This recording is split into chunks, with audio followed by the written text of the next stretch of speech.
দর্শক আসসালামু আলাইকুম। মুসলমানের আজান নিয়ে এই মালাউনের বাচ্চা কি বলছে কথাটা শুনে যাবেন। এই মুসলমানরা যে 3 বেলা মাইক লাগাইয়া আজান দেয়, তাদের আজান গুলা আমাদের হিন্দুদের শোনার কোনো প্রয়োজন আছে? কোনো প্রয়োজন নাই। তাদের আল্লাহ তাদের আজান তাদের ঘরের মধ্যে দিব, হেরা শুনবো, আমরা কেন? এই উত্তরটা তুই আমার কাছ থেকে নিয়ে যা। তুই কি বললি মুসলিমদের আজান মুসলিমরা শুনবে, মাইকে কেন বাজানো হয়, আমরা কেন শুনবো, ওদের আজান ওরা ঘরের মধ্যে দেবে, তাই বললি তো?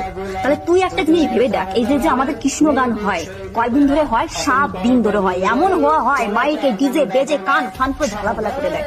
তো ওরা যদি আমাদের প্রশ্ন করে যে তোদের কৃষ্ণ গান কেন আমরা শুনবো, তোদের কৃষ্ণ কেন কেন মাইকে বাজানো হয়, যদি আমাদের এরকম প্রশ্ন করে কি বলবি? তোদের জন্য আমাদের ধর্মটা ছোট হয়ে গেছে। কালকেই তো কৃষ্ণ গান আমাদের পাড়ায় শেষ হলো, একটু শুনে দেখ, শোনাচ্ছি, শোন।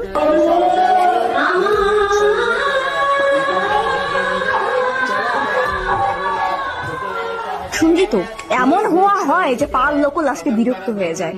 আর কি বললি, আজান তো 3 থেকে 4 মিনিটের ব্যাপার, তাই তোদের সহ্য হয় না। তাহলে আমাদের কৃষ্ণ গান ওরা 7 দিন ধরে কি করে সহ্য করে? 7 দিন এমন চেঁচানো চেঁচায়, মানে মাথা পুরো ঝালাফালা হয়ে যায়। বাল ছাল কোথা থেকে আসিস তোরা? তোর জন্ম নিস কেন রে? বাদ। মুসলমানরা যে 3 বেলা মাইকে আজান দেয়, এর উত্তর তোরই জাত বোনটি দিয়েছে। তোর জবাব তুই পেয়েছিস তো, তাই আমি কিছুই বললাম না।